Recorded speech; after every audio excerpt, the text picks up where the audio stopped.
안녕하세요. 더 은혜롭게 하소서의 송현진 집사입니다. 여리고성이 무너지는 와중에도 자신과 가족 또 친척들을 구원한 여인이 있는데요. 바로 라합이죠. 자신의 신앙에 씨를 뿌려서 가족 구원의 열매를 맺으신 정영자 권사님, 오늘의 주인공이신데요. 함께 만나보도록 하겠습니다. 어서 오세요, 권사님. 반갑습니다, 권사님. 안녕하세요. 안녕하세요. 네, 먼저 간단하게 은혜교회 성도님들께 자기소개 부탁드릴게요. 네, 저는 육려전도의 정영자 권사고요. 에스더 권사에도 소속이 되어 있습니다. 네, 반갑습니다. 네, 권사님 이제 언제 처음 예수님을 믿게 되셨는지 궁금하거든요. 네, 저는 처음 직장 생활을 할 때 그 같이 동료였던 친구가 교회를 가자고 그랬어요. 그래서 나 성당 다니니까 교회나 똑같아 그랬더니 우리 친구가 틀리대는 거예요. 그래서 그러면서 너 지금 죽으면 천국 갈 수 있어? 그러는 거예요. 그래서 얘는 그런 건방진 소리를 하니 그건 죽어봐야 알지 그랬더니 자기는 지금 죽어도 천국을 간다는 거예요. 그래서 제가 속으로 참 기가 막혔어요. 저나 나나 뭐 비슷한 것 같은데 천국을 간다니 이러면서 너는 어떻게 이렇게 확신이 있니? 그랬더니 성경을 꺼내가지고서 가르쳐 주는 거예요. 요한복음 5장 24절을 펴더니 내가 진실로 진실로 말하노니 내 말을 듣고 나 보내신 이를 믿는 자는 영생을 얻었고 심판에 이르지 아니하나니 사망에서 생명으로 옮겼느니라. 그러면서 완료 시제라는 거예요. 그래서 자기는 지금 죽어도 천국 간다는 거예요. 근데 저는 그게 뭐 그러네 하면서 인정이 되는 거예요. 왜냐면 활자로 그게 씌어져 있으니까요. 그러면서 내가 모르는 걸 얘는 이렇게 확신에 차 있다니 하면서 너무나 그게 약이 올랐어요. 그래서 저도 이제 성경을 구해가지고 많이 읽게 되면서 제가 또 친구랑 2달 동안 이렇게 논쟁을 하면서 기독교로 제가 인정이 되었어요. 그러면 집안이 천주교 집안이셨는데 복음은 이미 들어왔고 교회는 가고 싶은데 천주교라 교회 출석은 잘 못하셨을 것 같은데.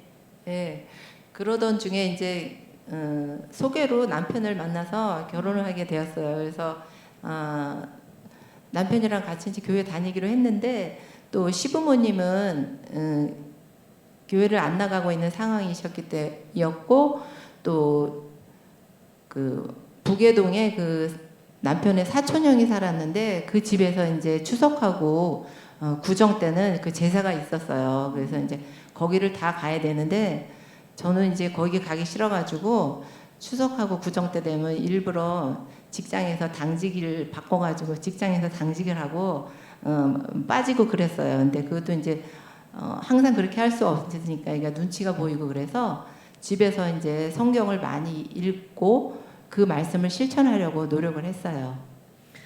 그럼 권사님 교회 출석도 하지 않으시고 혼자서 개인 성경 읽기로 신앙을 지켜가신 거네요. 네, 그러다가 네.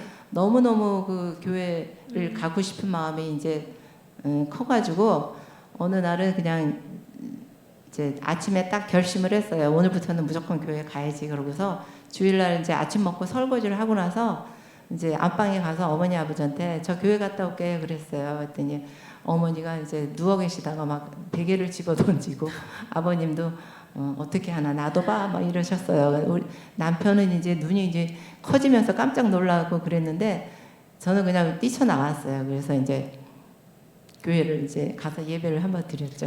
간혹가다 또 예배도 드리시고 네, 그렇게 네, 하셨네요. 네. 권사님 그러면 그렇게 개인적으로 말씀 읽으면서 또 저희가 순종하게 되잖아요. 그러면 말씀 읽으시다가 순종한 경험이 많으시다고 들었는데 몇 가지만 말씀해 주세요. 네. 그 잠언 말씀에 보면 해가 지기 전에 화해하라는 말씀이 있었어요. 근데 이제 남편하고 이제 낮에 말다툼을 하고 이제 저녁 때 잘라 그러면 이제 그 말씀이 생각나서 잠을 잘 수가 없어요. 왜냐하면 해를 못 넘어가게 붙들 수는 없으니까 제가 남편하고 화해를 해야죠. 그래서 남편을 톡 치고 아까 내가 잘못한 것 같아. 그러면은 남편도 자기도 조금 잘못은 했다고 이제 나중에 말을 하고 그랬어요. 근데 이제 어느 날은 다퉜는데 너무너무 제가 이제 약이 올라가지고 이거는 정말 남편이 먼저 잘못했다 그래야지 내가 먼저 말하기가 너무 약이 올라서 말 못한다 그러고 제가 고집을 부리고 하루를 넘겼어요. 그러고서 이제 내일은 화해해야지 그랬는데 내일 그 다음 날도 서로 이제 밀고 당기다가 서로 안 한 거예요. 그리고 이제 이틀이 지났어요. 근데 3일째 되는 날 아침에 제가 이제 출근을 하면서 막 자기가 잘못했으면서 먼저 미안하단 말을 저렇게 안 하고 고집이 세다고 뭐 툴툴거리면서 운전을 하다가 저는 1차선에서 좌회전하고 옆에 트럭이 2차선에서 좌회전했는데 트럭이 이게 차체가 기니까 제가 조금 기다렸다 이렇게 돌아야 되는데 내 차선이지 그러고 확 돌다가 트럭 뒷부분하고 부딪혔어요. 그래서 제가 이제 트럭 운전사랑 경찰서를 가게 됐어요. 경찰이랑. 그래서 경찰서 도착해서는 이제 겁이 나니까 남편한테 전화를 걸 수밖에 없었어요. 그래서 남편이 그때 영등포에서 근무했고 제가 여의도에서 근무했거든요. 그래서 워낙에 사고 나서 경찰서에 와 있어 빨리 와 그랬더니 남편이 금방 왔어요. 그래서 이제 제가 남편이 이제 경찰하고 얘기하는 동안에 피식 웃음이 나더라고요. 결국은 하나님이 제가 먼저 말을 하게 만드셨구나. 그러면서 하나님은 이렇게 순종을 좋아하시는구나. 이제 그런 생각을 했어요. 네, 말씀을 통해서 정말 은혜가 많으셨는데 그 말씀 순종하는 걸 통해서 남편분과 또 시댁 어른들 많이 감동받으셨을 것 같아요. 그러다가 이제 우리 은혜교회 출석하시게 되잖아요. 어떤 계기로 또 은혜교회 출석하시게 된 계기가 어떻게 될까요? 남편이 다니던 직장에서 조합주택이 그 노량진 본동에 생기게 되었어요. 그래서 결혼한 7년 만에 잠시 이제 분가를 하게 되었어요. 그리고 또 집안에 시할머니가 계셨는데 시할머니도 이제 위독하시고 그래서 어머니 아버지가 잠깐 이제 나가서 살아보라고 그래서 이제 나오게 됐는데 어머니가 한 가지만 얘기할 텐데 나가서 절대 교회 나가지 말라 그러셨어요. 근데 저는 이제 속으로 안 가게 왜 안 가요? 오늘부터 갈 거예요. 이제 그렇게 속으로 생각을 하고 이제 이사를 하게 되었습니다.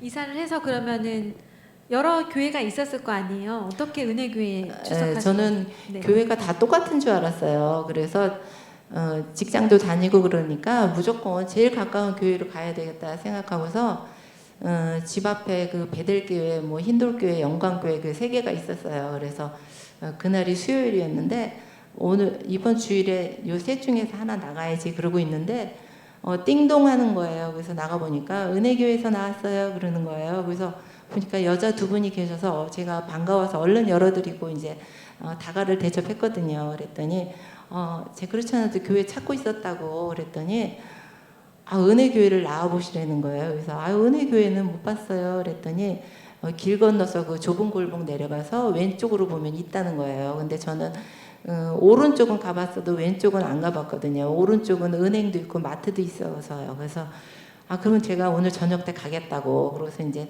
저녁 먹고 나서 저 혼자 이제 은혜교를 갔더니 은혜교가 있더라고요. 그래서 2층에 올라가서 이제 예배를 드렸는데 목사님이 오늘 새로 오신 분을 소개한다고 그러고 이제 저를 소개시켜 주셨어요. 그런데 이제 그날 말씀이 좋았고 너무 이번 주일엔 또 어떤 말씀을 들려주실까 그런 게 너무 좋아가지고 예배를 사모해서 갈 수 있을 때는 많이 갔어요. 그래서 우리 은혜교회 오시게 된 거네요. 네. 복음을 지금 코로나 상황 가운데서도 우리 은혜교회는 계속 전하는데 정말 준비된 영혼을 하나님께서 또 우리 귀한 권사님을 우리 교회에 보내주신 것 같아요. 그래서 저는 여기 트윈시아 축구전도 꼭 갈 겁니다. 아멘. 그러면 이제 권사님 오셨고 장로님과 아이들은 또 어떻게 교회 오게 되었는지 궁금한데요. 아이들은 몰래 데리고 간다는 것이 거짓말을 하는 것 같아가지고 못 다녔는데 제가 하루에 아니라고 아이들 먼저 교회 다니게 해야 된다는 말을 우연치 않게 세 사람한테 듣게 되었어요. 하나는 저희 선배한테 듣고 또 누구한테 듣고 3번을 들으면서 제가 2번 들을 때까지는 말들은 쉽게 하네 이제 그렇게 생각했는데 3번을 들으니까 마음이 새로워지더라고요. 보내야 되는 거구나. 하나님이 보내라고 그러시는 것 같은데 그러면서 이제 제가 이제 주일에 몰래 야 재민아 너 생일 파티 간다 그러고 가, 재호야 뭐 어디 간다 그러고 놀러 간다 그러고 가, 그렇게 해서 애들 이렇게 007 작전 같이 몰래 보내고 그랬어요. 그래서 남편도 몰랐는데 남편이 이제 중학교 때 초청 잔치 때 한번 오게 됐어요.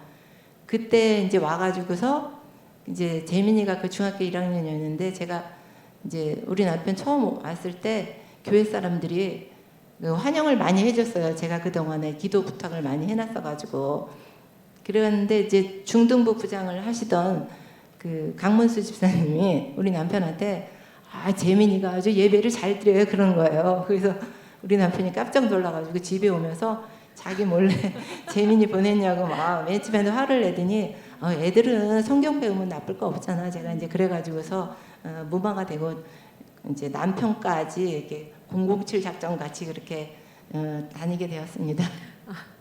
자녀들은 이제 뭐 그때 당시 엄마 말이면은 또 교회도 가고 하는데 남편은 정말 제일 큰 그 산이잖아요. 어떻게 보면 기도도 정말 많이 해야 되고 우리 조현산 장로님 어떻게 교회 오시게 발걸음을 오시게 되셨나요? 제가 어떤 사람이 필사하는 가운데 그 온 가족이 교회를 다니게 되었다는 그런 그 신앙 서적을 읽었어요. 그래서 이거구나 하고서 저도 이제 필사 노트를 사가지고 그 필사를 하기 시작했어요. 그랬더니 남편이 그 모습을 좀 좋게 본 것 같아요. 그리고 또 어머니 눈치와 또 제 눈치 사이에서 이제 고민을 하다가 이제 직장 상사한테 한번 얘기를 했나 봐요. 우리 어머니는 절에 가고 싶어하고 우리 와이프는 교회 가고 싶었는데 내가 어떻게 해야 될지 모르겠다고 그렇게 얘기를 했나 봐요. 그랬더니 직장 상사가 아주 대답을 잘 해주셨어요. 어머니가 집에 계실 때는 몰라도 어머니 안 계실 때는 와이프 따라서 당연히 교회를 가야지 그렇게 얘기를 해주셨다는 거예요. 그러면서 이제 토요일 날 퇴근하고 와가지고서 내일부터 내가 교회를 가주기로 했다 이러는 거예요. 그래서 이제 오게 되었어요. 네, 그 교회 오실 때 우리 원로 목사님도 많이 기도해 주셨다고 들었는데. 네. 원로 목사님께서 이제 제가 막 이제 갈급해 하고 그러니까 또 일꾼을 이제 기르고 싶으시고 그러니까 일주일에 한 번씩 우리 남편 말씀을 이렇게 공부를 해주시러 오신다 그랬어요. 그래서 한 4번 정도 이제 저희 집에 일주일에 한 번씩 오셔서 이제 저희 남편을 이제 성경 공부를 해주셨는데 우리 남편이 어떤 날은 잘 듣고 그 다음 주는 또 막 오늘 내가 이거 들어야 되냐고 또 막 반발을 하고 그랬거든요. 그러면서도 한 4번은 들었던 것 같아요. 근데 이제 어느 날은 새벽 2시가 돼도 안 들어오는 거예요. 저는 그 다음날 이제 출근도 해야 되는데 그래가지고 제가 막 이제 화가 나가지고 내가 교회 가자고 그냥 너무 그냥 굽히고 들어갔더니 이제 전화도 없이 이렇게 새벽 2시가 돼도 안 들어오냐면서 들어오기만 해봐 내가 대판 싸운다. 그렇게 하고서 제가 성경을 이제 읽었거든요. 성경을 읽으면 마음이 풀리는 걸 경험을 많이 했기 때문에 그래서 성경을 딱 펼쳤는데 에베소서 5장 22절 23절이 눈에 들어왔어요. 그래서 많이 읽었던 말씀이고 좋은 말씀이라는 건 알았는데 그날은 제가 마음이 아주 돌 같은 마음이었는데 내 남편에게 복종하기를 주께 하듯 하라. 남편이 아내의 머리됨이 그리스도께서 교회의 머리됨과 같이 그가 친히 몸에 구주시라. 이런 귀절이 있는데 그냥 완전히 불방망이 맞은 것처럼 제 눈에서 이렇게 하염없이 눈물이 나왔어요. 그럴 때 이제 남편이 이제 들어왔어요. 그래서 제가 이제 그 성경 기절을 눈에다 이렇게 보여주면서 내가 미안해. 너무 그동안 못한 것 같아. 그랬더니 남편이 이제 어이없어 하면서 방에 들어가서 이제 혼자 이제 옷을 이제 갈아입었어요. 근데 이제 어느 날 그 신우 부부가 또 이렇게 다툼을 하게 되었는데 전화를 걸어서 와달라는 거였어요. 그래서 이제 저희가 얼마나 급하면 전화를 했을까 하고서 이제 밤중에 갔어요. 그래서 이제 저는 이제 신우 남편을 다독거리고 저희 남편은 이제 그 자기 동생을 다독거리러 이제 들어갔어요. 그래서 이제 제가 이제 신우 남편을 다독거린 다음에 남편이 이제 동생한테 뭐라 그러나 하고 이렇게 들어가 보니까 뭐라고 말하냐면 내가 한마디만 할 텐데 네 남편 따라서 교회 나가 딱 그러는 거예요. 그래서 신우 남편이 영광여상 교사였거든요. 그래서 따로 교회는 안 나가도 그 학교가 기독교 학교이기 때문에 일주일에 한 번씩 예배가 있었어요. 그래서 하나님이 내가 순종했더니 이렇게 남편을 전도자로 세우는구나 하고 너무 감사했어요. 정말 말씀에 순종해서 나가는 가정 가운데 많은 에피소드가 또 하나님이 선하게 인도하신 게 정말 느껴집니다. 그러면 이제 애들도 나오고 장로님 이제 교회에 나오시게 되고 이제 시댁 어른들이 남았잖아요. 네. 시댁 어른들은 또 어떻게 나오시게 되신 네, 거예요? 교회 오고 나서 송구영신 예배를 저 혼자 이제 드린 적이 있는데 끝나고 이제 말씀 카드를 뽑잖아요. 그래서 말씀 카드를 뽑았는데 이사에서 60장 22절 말씀이었어요. 그 작은 것이 강국을 이루리라. 때가 되면 나 여호와가 속히 이루리라. 그 말씀이었는데 기분이 너무 좋은 거예요. 온 식구가 다 나오겠구나. 그렇게 딱 믿어지면서 딱 평안함이 오는 거예요. 그래서 이제 힘들 때는 그 말씀을 기억하면서 하나님 우리 어머니 아버지 또 온 식구들 맨 앞에서부터 세 번째 자리에 다 같이 앉아서 예배드리게 해달라고 그렇게 기도했어요. 또 그리고 또 이제 우리 원로 목사님이 그때 이제 힘들 때는 예수님 두 번만 불러도 힘이 난다고 그 말씀을 하셨어요. 그래서 저도 이제 힘들 때 예수님 두 번 딱 부르는 그런 습관이 생겼었어요. 그래서 그러면 이제 그 뒤로 이제 시어머니, 시아버지 다 교회에 오시게 된 거네요. 네. 또 이런 일이 있었어요. 주석이 이제 내일 모레인데 너무 가기 싫은 거예요. 그래서 이제 혼자 누워서 추석 때 가기 싫다. 제사 또 그런 모습도 보기도 싫다. 이제 그러고 있는데 남편은 제 속도 모르고 대중가요를 흥얼흥얼 하고 있었어요. 근데 이제 제가 이렇게 누워서 추석 안 가면 좋겠다 그러면서 이렇게 배를 만지는데 배에 이렇게 계란 같은 게 딱 잡히는 거예요. 그래서 이게 뭐지 하고서 그냥 제가 나왔어요. 그래서 동네 의원을 갔더니 초음파를 찍어보더니 이거 소견서 써줄 테니까 빨리 큰 병원을 가라는 거예요. 그래서 성모병원을 갔어요. 갔더니 당장 수술해야 된다고 그러는 거예요. 그래서 수술하면 별다른 거 없겠지. 그러고서 이제 남편한테 그런 얘기를 했더니 남편이 이제 추석날 그러면 너는 쉬라고 오지 말라고.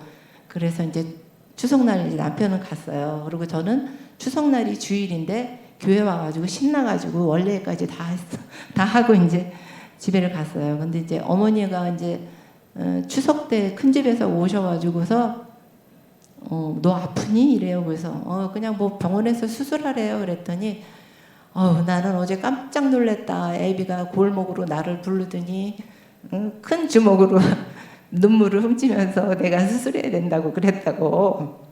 그래서 병원에 같이 가자는 걸 아니에요 어머니 혼자 갈게요. 그래서 이제 저 혼자 가서 이제 수술 날짜를 받았어요. 그래서 이제 수술실에 가게 됐는데 그 전에 이제 어머니가 이제 네 마음대로 교회 나가라고 그러셨어요. 근데 이제 제가 아이고 저 혼자 교회 나가자 그러면은 몰래 다니죠. 근데 어머니 아버지 다 천국 가셔야 되니까 같이 나가려고 그러는 거지 않냐고 그러면서 그러면은 제가 이 깊은 소식을 목사님께 전한다고 그러면서 목사님께 전화 걸어서 이제 목사님 어머니가 저 내일부터 마음대로 교회 나가래요. 이제 그랬더니 목사님이 막 기뻐하시면서 어머니 좀 바꿔달라 그러셨어요. 그래서 이제 어머니하고도 통화하고 어머니가 또 죄송하다고 그러고 이제 그랬어요. 그래서 이제 수술 받고 나서 이제 어머니도 같이 가시자고 그랬더니 어머니가 따라 나오셨어요. 그래서 어머니가 같이 다니시게 되고 그 다음에 이제 교회 갈 때마다 제가 아버님한테 같이 가자고 그랬더니 안 가신대요. 근데 이제 1년 지나니까 같이 가시는 거예요. 그래서 어머니한테 그러셨대요. 아우 재민이 어머 때문에 못 살겠다고 주일마다 가자 그러던데 이제 가야겠다고. 그래서 이제 1년 후에 아버님도 같이 나오시게 됐어요. 그러고 나서 이제 재호가 군대를 갔는데 이제 군대 갔다가 이제 왔는데 자기가 받은 편지 보따리를 다 갖고 왔더라고요. 그래서 재혼 없을 때 제가 한번 싹 봤어요. 여자친구한테 온 거 있나. 그랬더니 그건 없고 할아버지한테 편지 온 게 하나 있더라고요. 그래서 할아버지가 뭐라고 쓰셨을까, 아버님이 뭐라고 쓰셨을까 하고 제가 이렇게 봤더니 아주 글씨도 너무 잘 쓰셨는데 이렇게 쓰셨더라고요. 나도 늦게나마 하나님의 자녀가 되었단다. 군에서는 1등할 필요도 없고 꼴등할 필요도 없고 적당히 중간만 하여라. 그리고 제대 잘하고 만나자. 이렇게 했는데 할아버지 사랑은 이런 거구나. 그래서 제가 눈물이 났어요. 그래서 이제 남편 온 다음에, 남편 퇴근한 다음에 오늘 내가 아버님 때문에 울었어. 그랬더니 왜 아버님한테 야단 맞았어? 그러는 거예요. 그래서 아니 그게 아니고 이 편지 좀 봐봐. 얼마나 감동적인지. 그랬더니 우리 남편도 보고서 이제 눈물을 찍더라고요. 이렇게 온 가족이 함께 교회를 섬기시게 되셨네요. 할아버지가 손자에게 손편지를 써서 직접 신앙을 고백하시고 또 손자를 걱정하시는 모습이 참 뭉클합니다. 권사님, 이제 이게 시작인데 끝이 아니었잖아요. 그래서 이제 조연선 서리 집사님이 장립 집사님이 되시고 정영자 서리 집사님은 권사님이 같이 되시고 그 다음 우리 조연선 장립 집사님이 다시 장로님이 되시는 과정이 있는데 이게 좀 빠르게 진행된 것 같은데 어떻게 그렇게 큰 은혜를 받으실 수 있으셨을까요? 남편이 전도를 참 열심히 했던 것 같아요. 봄, 가을로. 그래서 자기는 데리고 올 사람이 너무 많다는 거예요. 그래서 이제 친구들을 많이 데리고 왔는데 권찰 때부터 이렇게 집사 뭐 이럴 때 계속 많이 데리고 왔는데 그 친구가 한 명 오면서 권사는 알고 장로도 아는데 권찰은 뭐냐 이러니까 우리 남편이 권찰이 교회를 지키는 경찰이야 그래가면서 이제 전도를 많이 했어요. 그리고 집사 때는 이제 뭐 SFC 부장 그 임명 받아서 그때 그 총무님들 도움을 많이 받아가면서 SFC 부장을 이렇게 몇 년 했어요. 근데 이제 제가 힘들어 보여서 1년 쉰다고 얘기해봐 그러면 그랬더니 잘할 때까지 해야 돼 그러면서 계속 하고 또 그 다음에 할렐루야 찬양대 또 거기서도 또 이제 섬기게 되었고요. 또 친구들한테 주일에 받은 말씀을 또 금방금방 막 전하고 그러더라고요. 지성소가 뭔 줄 알아? 그러면서 막 지성소 얘기도 하고 막 그러더라고요. 그래서 감사하고 또 헌금도 처음에는 11조만 드리자 그랬는데 나중에는 건축 헌금도 성령님께서 마음을 움직여 주셔가지고 건축 헌금도 또 드리게 되고 그랬어요. 그래서 남편이 그 성장하는 모습을 보면서 친구들도 놀라고 그랬던 것 같아요. 대단하십니다. 정말 장로님 되기까지 교회에서 여러 곳에서 또 봉사하시고 또 권사님은 또 연합 여전도 회장님으로서 또 많이 봉사하신 거 제가 기억하고 있거든요. 참 모범이 되시고 도전이 되십니다. 우리 한번 가족 소개를 좀 해보고 싶은데요. 네. 아버님 조경래 집사님, 어머니 박계희 권사님, 그리고 남편 조연선 장로, 그 다음에 큰아들 조재민, 며느리 황혜미, 손주 조원영, 작은아들 조재호 있습니다. 네, 이렇게 4대가 정말 은혜교회에서 신앙생활의 열매를 맺으시고 믿음의 대가족의 풍성한 열매를 맺으신 우리 권사님 참 존경하고 정말 마음으로 박수를 정말 쳐드리고 싶습니다. 제가 교회에서 받은 사랑이 너무 많아서 감사합니다. 가족 구원이 다들 어렵다고 하는데 오늘 권사님 영상을 통해서 그것이 결코 어렵지만은 않고 또 우리 성도님들이 도와주시고 또 기도로 동역해 주시면 가능하리라 생각합니다. 몸소 보여주시고 또 실천해 주셔서 너무 감사합니다. 이것으로써 더 은혜롭게 하소서 8번째 시간을 모두 마치도록 하겠습니다. 감사합니다. 감사합니다. 감사합니다.